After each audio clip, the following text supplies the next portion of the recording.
It's that time of year again when we all shake off the Christmas Eve hangover, wondering why your drunk uncle was giving your mum the eye as she stuffed the turkey. Oh, families and Christmas, what a bloody treat. And yes, if you wonder why I sound like crap, it's precisely because I'm hungover. And just like clockwork, it's also the time when every snotty-nosed, twat-faced content creator crawls out the woodwork to tell you their Game of the Year picks, like their opinions are worth its weight in gold. Well, it's time for the Cockney Gamer to join the bandwagon. So stick the kettle on, grab a cuppa and a half pint of Baileys, and let's take a look back at what's predominantly been a right load of old bollocks, with a little tinge of excellence along the way.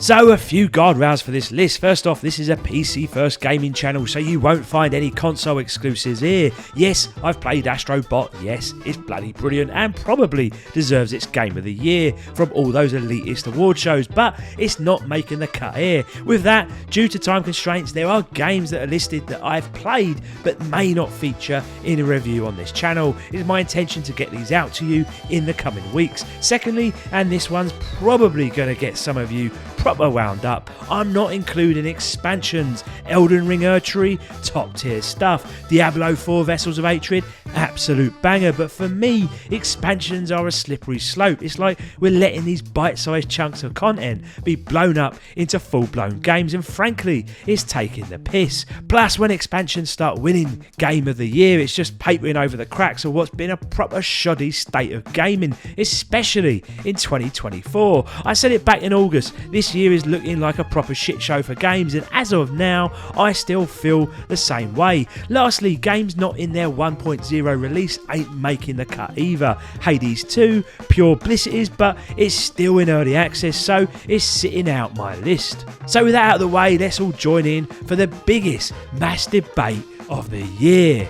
In at number 5 is Silent Hill 2. Early in its previews, it got shit on from all sides for being too formulaic, drier than Gandhi's foot, and written off as a cash grab. But when it dropped, well, a lot of folks ended up with egg on their faces. Turns out it's bloody good. Now, it ain't perfect, of course. Some of the animations look a bit basic in places, like a mannequin is being possessed, and the graphics, whilst banging, aren't always top tier. And ironically, maybe there's a tad too much action at times that can lead you away from the horror vibe to more an action monster game. But let's not get bogged down in nitpicking. What Silent Hill 2 does best is atmosphere. It's got this creepy little horror vibe that slowly edges up your spine, burrows into your brain, and before you know it, you're shitting your pants with glee. As remakes go, this one's a proper corker. Best one I've seen since Resident Evil 4, which is certainly nothing to cry home about. Silent Hill 2 then earns its spot as number 5 on our list.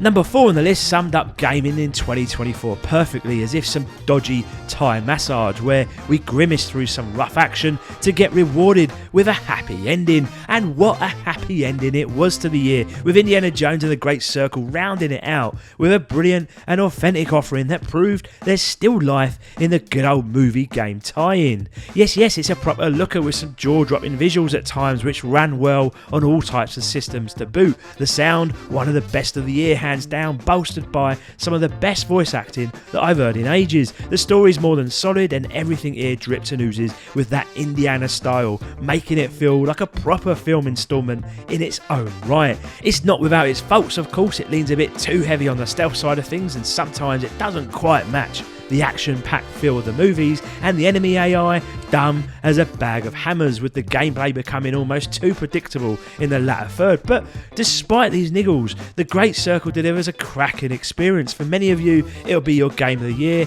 and you're not wrong for thinking so. It's a banger, no doubt about it. But now we head into the top 3, where things get more heated than a horny dog at Crufts. Black Myth Wukong is an absolute sterling game with some of the best visuals of the year, and where this differed from, say, Elden Ring was in its accessibility. The difficulty here was never an impossibility, giving you lovely folks a chance to properly master its many combat mechanics. Once you built your monkey fella up into a Mr. Miyagi on steroids, you're practically unstoppable.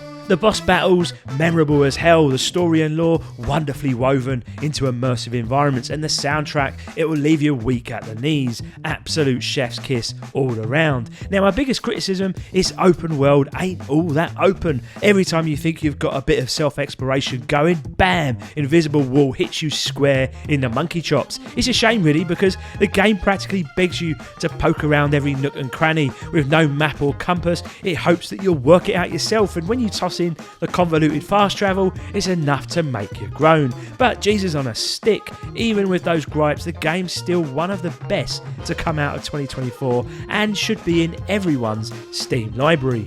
Number 2 might seem like I'm pandering to the gaming elite or snotty-nosed journalist, but Balatro really does deserve its high praise. Now, full disclosure, yours truly ain't much of a poker player. When I hit Vegas, I gamble my life away on crappy slot machines, so the fact the card game can rank this high for me personally tells you everything you need to know. It's what the game journos call a roguelike, which sounds daft, but the idea is you create stronger decks as you play through. You'll need the usual pairs and flushes and whatnot to rack up points, but playing smartly with special joker cards can earn you a lovely little multiplier, and you'll need it too, as you'll be struggling to hit the high scores that are being asked of you, eventually facing end bosses that'll have traits like debuffing a card type or some other annoying nonsense. Graphically, it's basic. Sound-wise, even more basic, but Balatro, like so many other great games before it, has this amazing ability to beg you for one more turn, to try another run, to tell the missus to put the kids to bed because you've got important business to attend to. What I love most about Balatro is the 2 fingers it gives to the AAA games of 2024 that fell flat on their asses. It focuses solely on its core gameplay mechanic, which is unrelenting and doesn't let up. It rams this aspect down your throat, Ron Jeremy style, until you accept what a brilliant piece of gaming it is. A very well deserved number 2. And that leaves us with the Cockney Gamer Game of the Year for 2024. I wish I could say this was a difficult choice and that I struggled to pick amongst all the great games of the year, but truth be told, Satisfactory was so far ahead of the pack that you'd think it was in the contest all alone. Our review gave Satisfactory a perfect 10 score, and even now I wonder if it was scored too low. It's Minecraft meets Factorio with all the bells and whistles to supplement further. It looks fantastic, has a phenomenal game engine behind it to keep things smooth and optimised, and the end result is the ability to create the wildest and most incredible designs of your imagination. For the Cockney Gamer channel, we feel a 10/10 score has to push gaming into a new direction or challenge the status quo, and what Satisfactory does so well is give you an easy tool set to master, but with the ability to create the most incredible designs that you could possibly imagine. Sometimes the logistics at play to get your factory super efficient can be a brain scratcher, but that's okay. You don't have to play so meticulously if all you want to do is build a big off design. Whether you make it neat or whether you make your own spaghetti, the choice is yours. When you have a game like this that can be played by a channel like Let's Game It Out, with Josh showing off the absolute bonkers things that you can create, and then you hop over to another channel just to be wowed by its utterly incredible glory, you know that you've got something for everyone. Throw in a story, a progression system, multiplayer, and here is a game in Satisfactory that proves exactly why early access exists and exactly why gaming is such a wonderful hobby. Of all the crap and the darkness that surrounded 2024 in gaming, Satisfactory was the beacon of light that showed us exactly why we slap out hours of time staring at a screen. Bravo to Satisfactory, our 2024 Game of the Year. And a final thank you to all for your support in 2024. I've had quite a few life changes which has slowed up the channel here and there, but in 2025 I'm hoping to produce more content and for us to release a Discord server once we hit 10,000 subs, which hopefully isn't too far off. You lot make it worth my time, so as always, this channel, it belongs to you. I can't wait to see you all on the other side. Happy New Year, one and all. Love to you all. Reggie out.